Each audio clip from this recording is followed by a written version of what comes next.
The contamination from kitchen tools represents just one source of chemical exposure that occurs through direct contact with your body. Personal care products that you apply directly to your skin create even more intimate pathways for toxic substances to enter your system.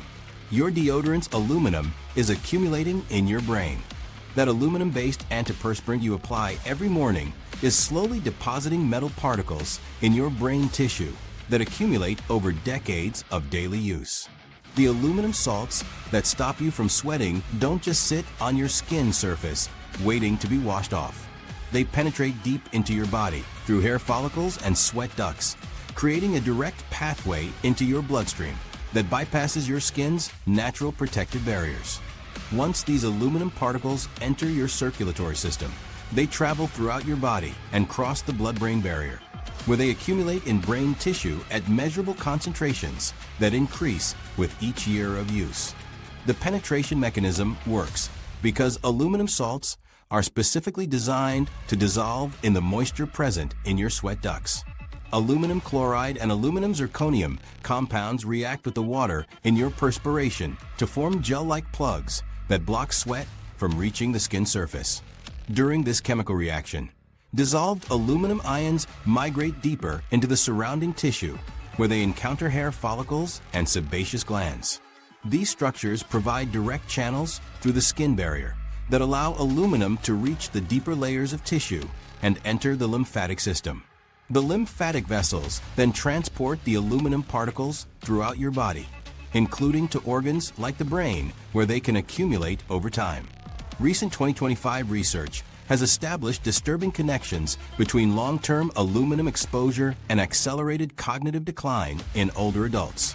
The study followed 3,200 participants over 15 years and found that people with the highest levels of aluminum in their brain tissue showed cognitive decline rates 40% faster than those with the lowest levels.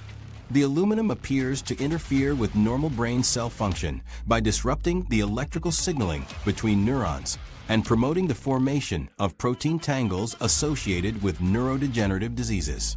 Brain tissue samples from study participants who used aluminum-based antiperspirants daily showed aluminum concentrations averaging 2.3 parts per million, compared to 0.4 parts per million in people who avoided these products.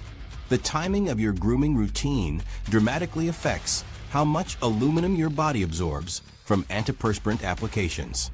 Shaving before applying deodorant increases aluminum absorption by up to 600% through the microscopic cuts created by razor blades. These tiny wounds, invisible to the naked eye, create direct openings in your skin barrier that allow aluminum salts to enter your bloodstream immediately rather than having to penetrate through intact skin. The increased absorption occurs because the cutting action of the razor removes the outermost layer of dead skin cells that normally provides protection against chemical penetration. Even microscopic nicks from electric razors or dull blades create enough skin damage to significantly increase aluminum absorption. The effect persists for up to 24 hours after shaving, meaning that aluminum applied the morning after an evening shave still benefits from increased penetration through healing skin.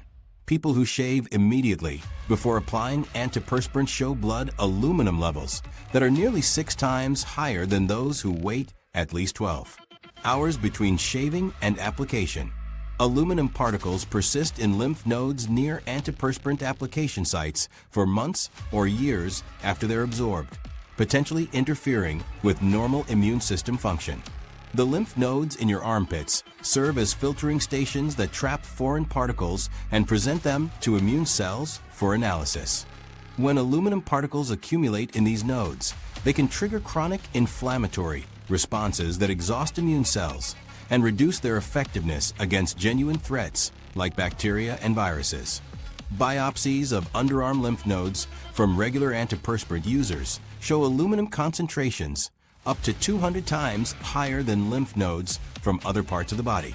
Products marketed as aluminum-free deodorants frequently contain other metallic compounds that exhibit similar bioaccumulation properties and health risks. Manufacturers often substitute aluminum with zinc compounds, titanium dioxide, or magnesium base salts that can penetrate skin barriers and accumulate in body tissues through similar mechanisms. Zinc oxide, commonly used in aluminum-free formulations, shows tissue accumulation patterns nearly identical to aluminum when applied daily over extended periods. Physical activity and elevated body temperature significantly increase the migration of aluminum from underarm tissue into your systemic circulation. Exercise raises your core body temperature and increases blood flow to peripheral tissues, including the areas where you apply antiperspirant. The increased circulation accelerates the transport of aluminum particles from their initial absorption sites into the broader circulatory system. People who exercise regularly while using aluminum-based antiperspirants show blood aluminum levels that are 180% higher than sedentary users of the same products. Genetic variations in metal metabolism create dramatic differences in individual vulnerability to aluminum accumulation and toxicity. Certain gene variants affect the production of proteins responsible for binding and eliminating metals from the body. People with specific variations in the ADP7A and ADP7B genes show aluminum clearance rates up to 70% slower than those with normal variants. These individuals accumulate aluminum in their brain tissue at rates nearly 3 times faster than people with efficient metal elimination genetics. Aluminum interacts synergistically with other metals commonly found in the body to create more toxic compound formations than any single metal would produce alone. When aluminum combines with iron, copper, or mercury, it forms complex molecules that are more difficult for the body to eliminate and more likely to cause cellular damage. These metal combinations appear to be particularly harmful to brain cells, where they can interfere with energy production and promote the formation of protein aggregates associated with Alzheimer's disease. Brain tissue analysis from autopsy studies reveals a direct correlation between aluminum concentrations and years of antiperspirant use. People who used aluminum-based products for more than 20 years showed brain aluminum levels averaging 4.2 parts per million, compared to 0.8 parts per million in people who avoided these products throughout their lives.